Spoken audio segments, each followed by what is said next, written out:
ምርትና ምርታማነትን ለማረጋገጥ የግብርና ስራችን በጥናትና ምርምር መታገዝ ይኖርበታል። የግብርና ምርምር ስራዎች ደግሞ የሀገራችን አርሶ አደሮች ተጨባጭ ችግሮችን መሰረት በማድረግ የሚከናወኑና በተግባር መገለጥ የሚችሉ እንዲሆኑ ያስፈልጋል። ለዚህ ደግሞ የግብርና ባለድርሻ አካላት በችግሮችና መፍትሄዎቻቸው ላይ የሚመክሩባቸው የምክክር ጉባኤያት ያስፈልጋሉ። ከአርሶ አደሩ ፍላጎት እና ግብርናው ካለበት አሰራር ወደ ዘመናዊ ለመሸጋገር የሚያስችሉ ጉለቶችን በዳሰሳ ጥናት ላይ ተመስርቶ መለየት እነዛን ደግሞ ወደ መፍትሄ ማሻገር ዋነኛው የትኩረት አቅጣጫ ነበር። ከዚህ አኳያ በምርምር የሚወርዱ አዳዲስ አሰራሮች፣ ቴክኖሎጂዎች ወደ አርሶ አደሩ ሄደው ምን ያክል ተግባራዊ ተደርገዋል፣ ኤክስቴንሽኑና አርሶ አደሩ በምን ያክል ግንኙነቱ ተጠናክሮ ተግባር ተኮር ውጤት መምጣት ችሏል የሚለው የመከረበት ነው። ከዚህ አኳያ አበረታች ውጤቶች አሉ። የአማራ ክልል የግብርና ልማት ባለድርሻ አካላት የግንኙነት ካውንስል አማካሪ ጉባኤ ካሁን በፊት ያነሳቸው የአርሶ አደሩ ችግሮች የምርምር አካል በመሆናቸው በተለያዩ የሰብል አይነቶች የተነሱ የምርታማነት ማነቆዎችን መፍታት ተጀምሯል። በክልላችን ካሁን በፊት በነበረው በተለየ ባቄላ ዝርያዎችን ብናይ ከምርት ውጪ እስከመሆን የተደረሰበት ነበር።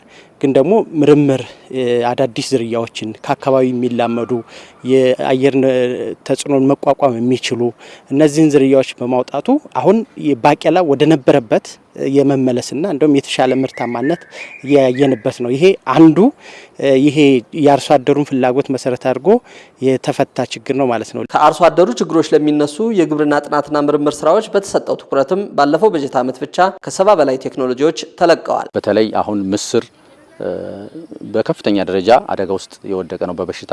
የምስር ዝርያ የተሻሻለ የምስር ዝርያ በቆላማ አካባቢዎች መላመድ የሚችሉ የእንቁዳውሳዎች 2 እንቁዳውሳዎች ወጥተዋል።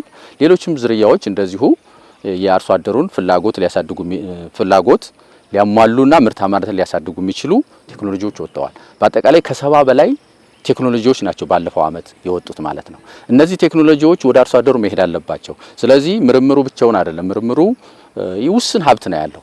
ስለዚህ ሌሎች አካላት ተቀናጅተው ነው እነዚህ ቴክኖሎጂዎች ወደ ተጠቃሚ ወደ አርሶ አደሩ ማድረስ ያለብን። የከፍተኛ ትምህርት ተቋማትም በእንደዚህ አይነት የግብርና ልማት ባለድርሻ አካላት የግንኙነት ካውንስል አማካሪ ጉባኤያት ላይ በመሳተፍ የምርምር አርዕስቶችን መለየትና ቴክኖሎጂዎችን ለአርሶ አደሮች የማላመድ ስራ ላይ እየተሳተፉ ነው። የምርምር ስራዎች ዩኒቨርሲቲዎችን የሚያካትቱ ናቸው።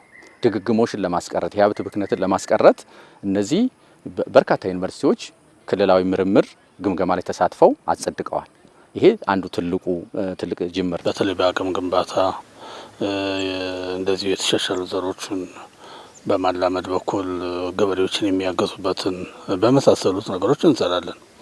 በአሁኑ ሰዓት ዩኒቨርሲቲዎች በየራሳቸው ያው ከውልም እየያዙ እንደዚሁ ከኛ ጋርም እንደዚህ በሚሰራ ስራ ላይ ቴክኖሎጂ በማላመድ ጉዳይ ላይ የተጀመሩትን ማጠናከር ያልተጀመሩትን ደግሞ አቅም በፈቀደ መንገድ ሁሉ ገበሬዎችን ሊያሳተፍ በሚችል መንገድ የምንሰራበት ነገር ይኖራል። አርሶ አደሩ ለቤተሰብ ፍጆታ ብቻ ሳይሆን ቴክኖሎጂን ተጠቅሞ ለገበያና ለኢንዱስትሪዎች ምርት ማቅረብ የሚችልበትን አቅም እንዲገነባ እንደዚህ ያሉ የባለድርሻ አካላት ምክክሮች አስፈላጊዎች ናቸው። የአርሶ አደሩ የሚያመርተው ምርት ከምግብ ፍጆታው የዘለለ ለገበያም ብሎ እንዲያመርት መደረግ አለበት። ከዚህ አኳያ አርሶ አደሩ ምንድነው ያመረተው ብቻ ሳይሆን ለምንድነው የሚያመርተው፣ ምን ተጨማሪ ገቢ ሊያገኝ የሚለውን በተለይ ለገበያ ተፈላጊ የሆኑ ለኢንዱስትሪ ግብአት ተፈላጊ የሆኑ ለኤክስፖርት ምንጭ ሊያገለግሉ የሚችሉ ምርቶች ላይ ጭምር እንዲያተኩር እዚህ ላይ ያሉት ሙያተኞች በደንብ የሚመክሩበት